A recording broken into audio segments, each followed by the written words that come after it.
updates any details kakra. Me who say what the can at home about Deco and Barcelona mpanyimfo a mako Ibiza a mako akohia Hansi Flick. On sa story ni edi kan bae no. No mo say Deco e kopie mu Bilbao. No makohia Bilbao mpanyimfo. Na ente saa. De etieni ye say Hansi Flick eno no holidays kakra e wo Ibiza. Na time ekọ kakra. Time na ekọ no so e ho behia say Barcelona Deco mo ene ni team no nipa miensa de tu bia no ba kohia Hansi Flick. No me who transfers no de akosi ene de ekọ. Basically and the most important one Nico'S Williams. Because Nico'S Williams deal no papa friend say Hansi Flick and e push side deal no and Deco eti ase. Enti operations so me be fa so etimi awie Nico'S Williams deal no very important. And Nico'S Williams so holidays e we Ibiza. Oni me say kwaku na nka wo say initially na Nico'S Williams plan ne pan ye say anka baby and abrante friend say Lami ya ba be ko bi anka on ne be ko.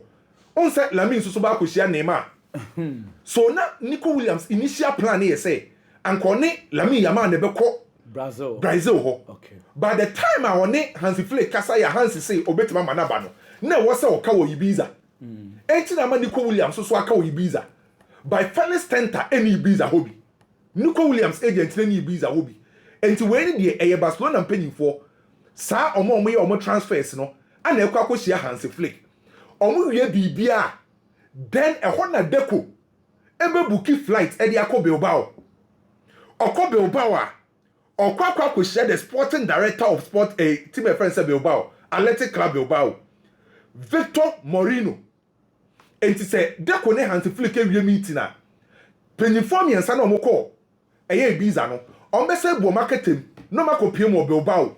No makohia Athletic Club Bilbao sporting director Victor Moreno. Omo kohia papa na no mo hu kwa ombefa so aye the payment plan. Enu na be betrechire mu say Barca person omo de 5 years and etua Nico'S Williams esika no. Nico'S Williams sika ni nyina no operation e be kom no 62 million euros. 62 million euros no release clause 58. And 58 million euros no Barca person omo de 5 years etua. Ana consumer price index no 4 million euros. Ana okabo one 62 million euros. Enti kwaku after enemy no Deco mba kopie mo Bilbao ni ahwe de Nico'S Williams ediu no ebetima akwa kosie. Okopie mo Bayern na enye news Bayern epe left winger Leroy Saniko Bayern for ensedan J Kingsley Coman ensedan di. Enti omo list of players are no omo pa omo say the left wing group on betima be see akande ama Bavarians Bayern boboku no. Nico'S Williams no wo list ne so say Barcelona na ope. Rafael wo list ne so emu aye dindi ama Bayern. Bakola wo list ne so enkomo ekoso. Mitoma wo so ana Kodi Gakpo. We many options are Bayern for heso betima yim bako. Kwaku winim sa Bayern for say the left wing group omo budget omo de ato ho no 60 to 100 million euros. Player Bayern for be sign no amana ba be the left wing group no. Omo budget omo twa to ho no 60 to 100 million euros. Enti sa budget nim no eno no befa so de yi player baako se be ye Kodi Gakpo, e be ye Rafael, e be ye Nico'S Williams, e be ye Bakola, anase Mitoma. Enti Bayern for be sign a left winger. Na Barcelona unse kwaku nkomo ye di ache. E fiti Dani Alves. Etwe mu no. Barcelona nse de nya obi a oye standard right back. Obi on the oye natural right back. Omo ba ni nyina no, omo ba emfa. Omo po obi obetima be bossa right back no for a long term project. Enti omo ma Kunde ebo as a right back a Kunde a perform very well. Barcelona ene asenya second contact with Van der Sar de Oliveira. Osi akande ma Monaco. Barca di kan contact ni agency no. Na enkomo na nko ya amfa ma agency no. Ene Van der Sar osi akande ma Monaco. Barcelona for contact Bertolucci Sports. Bertolucci Sports for and represent Van der Sar de Oliveira or your right back. Now 4 good seasons here, I was Star Louis Day.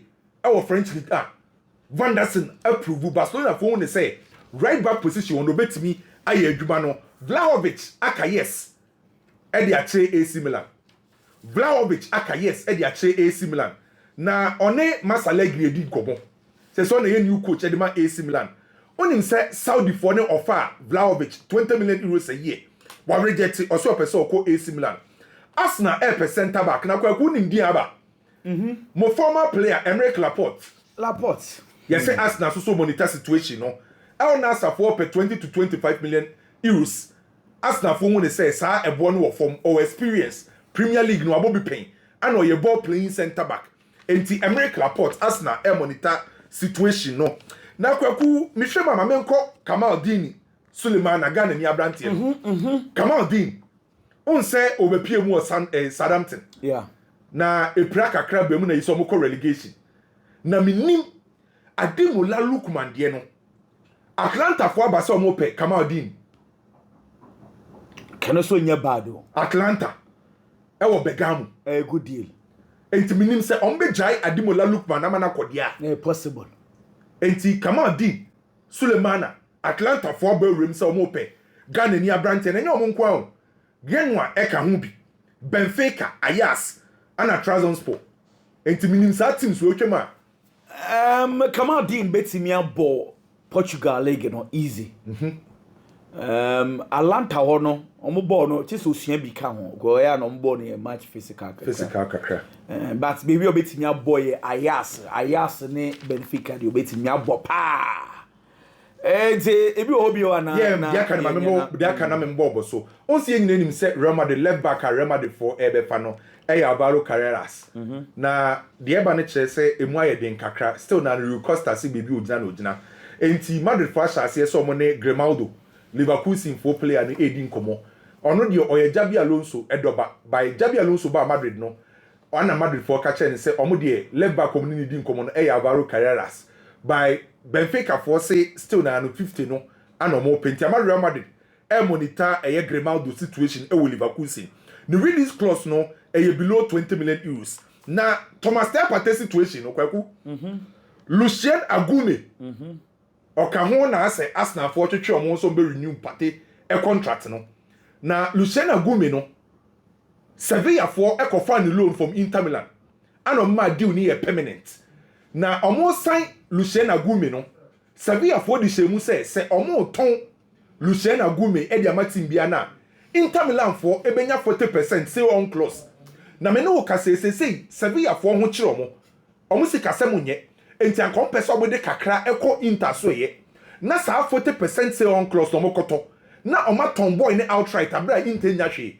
na ye say Arsenal e monitor Lucien Agume Arsenal any boy ne nkasa de bo mo ne Jibril Nyan ono ane manager and also representative Edema Lucien Agume ono ankasa na esa hwe eye Saliba enti abrante we say Arsenal fa na anhwe ya Partey na ho be kire ni kakra na kwaku mi du wie no me pese Liverpool for potential lineup no odi wani hwe kakra okay because Liverpool team no afi we no on person retain Premier League no enti second ubenya no na dia mamia kwaku de etienie say new players eba be Liverpool team no no Frimpong aba Milos Kekes ebegina left back o ana Florian Wirtz esoso aba say omo number 1 target eba the striking department na Isaac no enti say eba sa na Liverpool for potential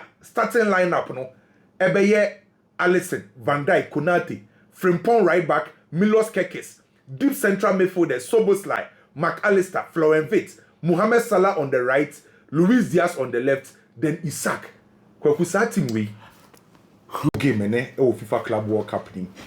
But me pretty sure say match ani padodo na be follow pa no Real Madrid ana Hilal a mo free Saudi ana ni padodo na be monitor sa game we. On se kwaku fiti say Saudi public investment fund no sha say omo invest e Saudi football mu no omo have a lot of players top coaches from Europe and the diaba I believe another fine opportunity at the ma Hilal for ne say ombe show there Saudi football investment in ombe show me we are seeing it because apart from say omo for big names ni nyina dia ko Saudi no enkofo nhyeda enflow mu bebre sa enti uni Real Madrid ebehia na fine opportunity say ubetima trade ubetima ye anyhow we may invest our Saudi football mono se ofa Hilal for na say omakwa a top coach in the shape of Simone Inzaghi kwaku mi no mienu nim se uko Europa na uka coach baako a we proving what demonstrate we show say onim team hyehyɛ tactically we very good at Simone Inzaghi the oye with Inter Milan over the years no Hilal for netimi akwa na so was a coach we now the never be facing Real Madrid that him say a good coach individual players ni bebre on ho a team e friend say Hilal for na akwa form show mu goalkeeper Bonu before say o free Sevilla e Saudi no arguably na o ka goalkeeper so mu ya de wo Europa na ye de Bonu e ka ho o free Sevilla ko Saudi and then over be share Real Madrid e say a fine opportunity say Brandt and Betma show the sa wodi mu omukofo bi to say Joao Cancelo e de ne buy another fine right backer na o free Europe e Saudi na nkofo bebre e question say ade na Joao Cancelo e free o akọ show bi to say Ruben Neves e wo Wolves na o perform very well both through Premier League nim e kopie mu o Saudi ade ba akọ medwen one na ye me ya at the time Saudi for ne call Lazio omo decide say on ba kofa Sergio Milinkovic-Savic one of the finest midfielders I know more Italian Serie A when Milinkovic mu anim ho Malcolm mu anim ho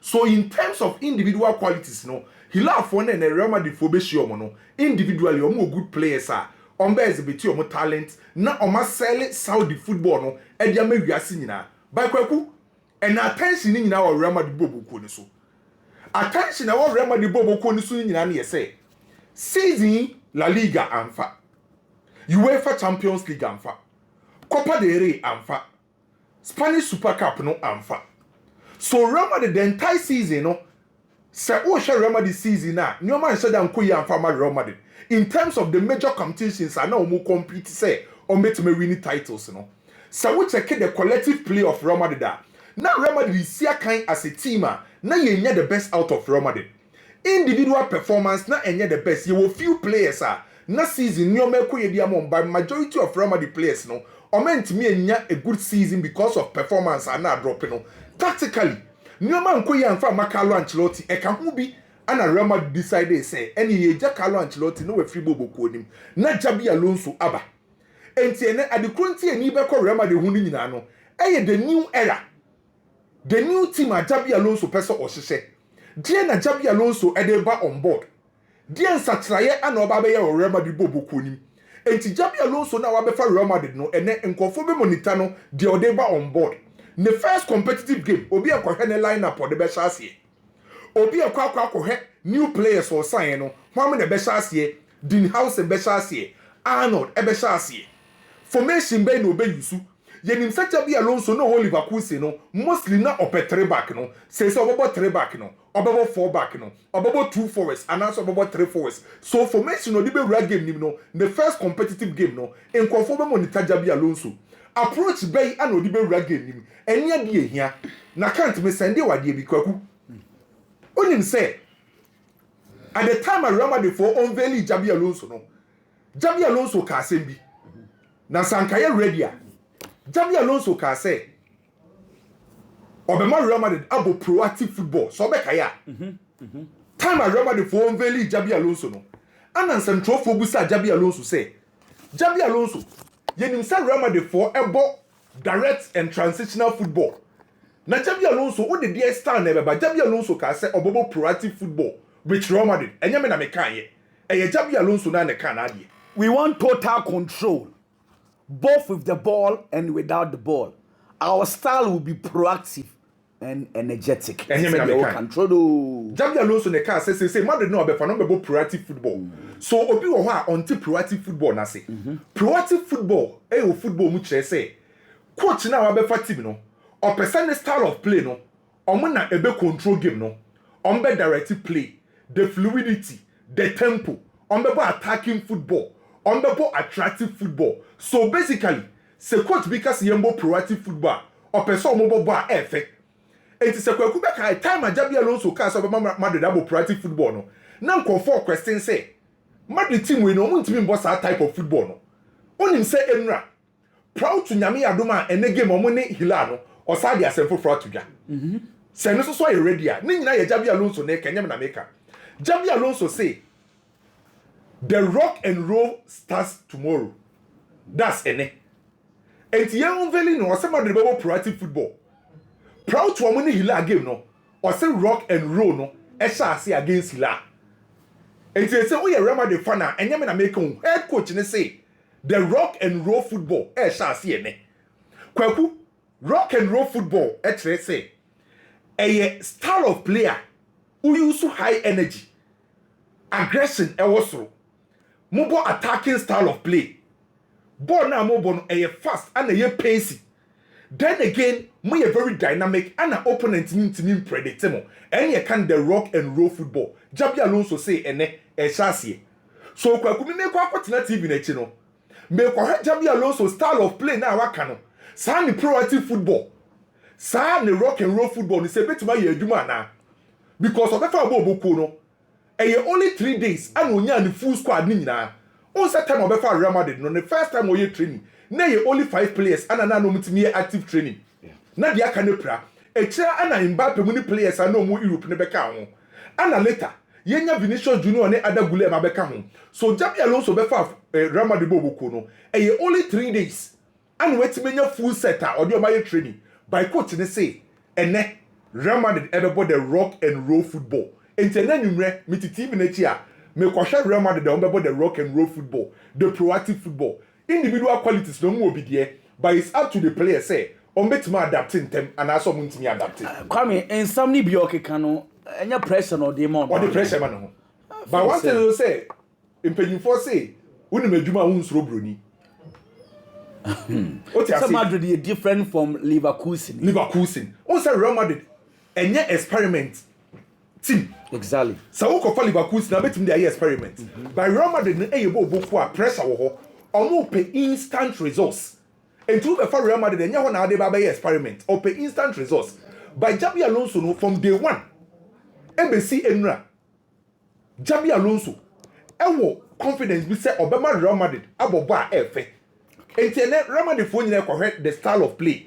And adia ba ko ameni besa akon no. On say Arnold in terms of set pieces, so you're very good. Second, I bet to free kick, I bet to Arnold, or bet make deliver technique, no, de bono. And it is Arnold, set piece about betua. Say Oba, Ramadi for bet take advantage, and that relationship between Ramadi players, you know, any new guys, never could be about could do. But the most important thing, Jabi Alonso say yes. And so our Real Madrid squad, how they are going to pan out. Ohe will be to say in house the kind of performance I was dying a day, especially Nations League, you know, how solid he was for the Spanish national team. People have gotten that kind of confidence in the player. At least Nations League, they have a fair idea about the performance of the player. And Jomo Baba said, Real Madrid Bobo Kono, Obetimiyama same performance. And so the Real Madrid Bobo Kona, Trent Alexander-Arnold, the new player. How is it going to be for him? Or establishing a Liverpool? Or establishing a Liverpool? No, Wababa joining Real Madrid. Now, everything you've done at Liverpool, at Real Madrid, you need any form of legacy. Our Real Madrid. I think now Baba build the BBDama our Madrid Bobo Kodim. So, how is it going to go? Now, Feya the total performance of the Real Madrid team. How Jabi Alonso Bessi, I'm a team number baller. You expect some more betting abo. Now you are going into the new season and you have a kind of Real Madrid. I feel Madrid has a lot of quality. I bet me abo more winning game, you know. But when and you have me priority, they make how Madrid is going to play and how the coach is going to set up their team. And then on Manchester City 2 ball game City in work and Asia. I believe Manchester City has a lot of quality in their squad. And individually players in a woman. Just as I said about Real Madrid, especially the new players. Madrid, how they are going to play, and then the new players. But City, because City in technical hands. I have Pep Guardiola and that's your coach at Manchester City. It's the new players from Abba, especially Ryan Cherki. So about the French League 1. Now she 8 goals. Now 11 assists. Now Manchester City pay an attacking midfielder number 10. Oh, the creative spark at the team, no. Florent Wirtz Ebemu, how consistent he's been. Our Bundesliga, no. City few surprise tag and was show. Into Anya the Obefano. They let him go. Yakwa forward waba. Aside and no, Nations League na make Dean House in there. One player on also so chess on him born ball. Emma nipa attention ban so pa Ryan Sheki. Sprint game on boy against the French national team. O free bench and so ebemu obese Sunday game. Edema the French national team. About few minutes and edema but at least or say he was on the field. Out changing him. He was one of the reasons. Second half the Niema Sasaye and Niema Kon kind of France. Owie was trying to top it up with a goal and it was a super goal. It is a waba. Now I say 8 goals, 11 assists. Our French league animal. Now we know opportunity about Manchester City. Yeah, Baba share the kind of stuff you are made of. Then I would able Manchester City Bobo Kono and ono any player may share that quaternas and Amasheno. Anyhow, we see a ball. Now I bought Manchester City Bobo Kono won't think you in the absence of a Kevin De Bruyne because they're not De Bruyne yet the boy Man City no or and Nuntina idea waba. Ubetimi aye and after wuntimi yet it starts from a neck. It's me kwa head the performance or no so be dine oh kwaku back to Real Madrid. There is one player or Real Madrid that I feel so give you a player Yama team and he's done it. And the Madrid new coach buy there are players coming in. Players no more permanent gradually. Almost to a player been the free team. Last time I talked about the left back position of a Real Madrid Bobo. The other time, we can't feel your player friend is a master to today it is about the right back position. Trent Alexander-Arnold possibly over started the Real Madrid. Onumpo any one more. Nakavajai 100% fitter. He's going to be there. Another player and Oyaka Madrid Bobo Kunim, Lucas Vasquez. I gave you such a player here the board team and Lucas Vasquez has done it. A back trophy there. He's been there for Real Madrid. Spanish La Liga. Wajiji Bebre Real Madrid. He's won the La Liga 4 times. Wajiji Champions League nibi. Real Madrid. Bako 5 times. It's the was a player Boama team achieve and he's been there for Real Madrid. Our Boama achieve our success. He's played officially matches our body Madrid. 400. Kwaku was 38 goals and was assisted 73 times. 111 goal contribution for Real Madrid in 400 official matches. For player friend is Lucas Vasquez. Ababa Bedru baby, Madrid feels almost strengthened on the team. And they say strengthened team near the other players in them. Baba Beboa solidify certain positions. Right back and Arnold the banner Wabano. Coach in the other time he told the team or the senior figures in the team. I hear the management especially. So left back position or you see the same thing applies to the right back position. It's possible to play a friend is Lucas Vasquez right after the Club World Cup. It's a sort of the Niche before for no Kokosia kind. Now team or no Bema obeying your branch and signature has been Fanabachi Jose Mourinho team. Branch and Club World Cup and sitting in an Komoya Koso den. Possible to right after the Club World Cup or the Kwako join the Fanabachi at the age of 33. Minima DBS or fighting operator or Bayama Real Madrid. Whatever a player is supposed to do for a club, Vasquez Aboa, Ayediama Real Madrid, he's paid his dues very well. It's about to do this stage. Now, after SSO movie honor, I think the SSO will be an Oyewe. On into no movie on at the age of 33, on compare a new challenge. So, but challenging who Europa. It is good to have a cough on Abachi because they also want to build a team to rival a team, my friend, Galatasaray. And it is going to be a very good step for the player after everything is done for Madrid. Kudos to him. He's paid well. He's done very well. We're paying dues at the Real Madrid. Kwaku, Jadon Sancho. Last time, now you didn't come on and I said, Jadon Sancho is possible for the 3rd time. Team my friend said, Richard Dortmund never sign. I'm an Akono see a kind of Dortmund. And I was happy. Says I do not care because baby, I won't say Sancho Bobo. I'm a near my con kind man buy a Borussia Dortmund. And a Manchester United Coco fan buy. United buy a near man Koye as expected. And a Manchester United alone in the back to Borussia Dortmund. Or buy United Nana near man Koye. The moment he went back to Dortmund, the performance is necessary. And near my shot, yes, of course, the man brand, goals now or maybe. Assist now or maybe. Into the clearly. He's been a player anytime Obeko Borussia Dortmund be a performance in the first one. Now, Okoko PM or Chelsea, Okoko Bo loan. And you want to come and not Chelsea person maintaining. But player need decide this is 17 yards or better than Chelsea. And that's for real. A club on one Bem Sonia branch any signature of Napoli. And Pencomona Echoes on the clearly. A branch area say what Kaya said ya Napoli Bobo. I feel it is going to be a good deal for the player. Because Napoli this particular season, as a season here, coach I friend is Antonio Conte. Was a manager of Napoli Bobo. or shall say or pick certain players. And then the probably one Mumpomu GD was our players anymore. Show be to such Scott McTominay. Where he picked him from. And Manchester United now branch any higher rejected stone. Don't know your game time. But player when your game time in a clearly near Kakere is on Mompeno. On petty known free Manchester United Bobo Colin. And Antonio Conte Coco Faro. And then they call Napoli. Or Fano then they call Napoli. Pair numbers. He's giving his best season. I want Napoli this particular season since we started the football career. Wabuama Napoli are the Italian Serie A. And to me, he was the best player for Napoli this particular season. A player na Manchester United, the Nieman Concan Famano. A Feniamana shall say, and the man was Napoli. Billy Gilmore, how he's been transformed on Napoli Bobo Kodimo. Any games or not to body performance or Dema Napoli. Oh, you're only free one man. Romelu Lukaku, at the point, independent Gideon Wonimu. So, bet him point Jinabo Munwash a boss impo than to talk of even assistant for a club. But Antonio Conte Coco for non so buy. Given the opportunity, look at the performance of Romelu Lukaku in the just ended season. And Antonio Conte actually, so players are near man going from normal clubs. So form of your mobile. What you miss is sub players and all. And my players the performance they shall say a cost. And it's all your Jadon Sancho. And near my back from the amount. Who are Jadon Sancho? Our team are Manchester United didn't play anymore. Because whenever you are given the opportunity, you are not able to play and play well. That's a coach. I don't not telling the fortunes of certain players. No more performance. They come from now at the point in career no die off. Was it someone Oma Baba top players Oma Jilly go Italy. Now this is such a coach power. May sure I was already Milikatente. And the course our coach because based on their wire in these players' lives and their careers, or better means what's the sound old the amount. And that is why I'm saying that it's going to be a good deal for a player friend say Jadon Sancho. Now I prefer Sancho Beko Borussia Dortmund because anytime you be Kobiano performance and the cost performance and the skyrocket. But Sababa Bayen Napoli, the coach naturally with the players are of fire. I know we have French players. How I was just sound. Now I upgraded the performance of these players and Bubo Mudino.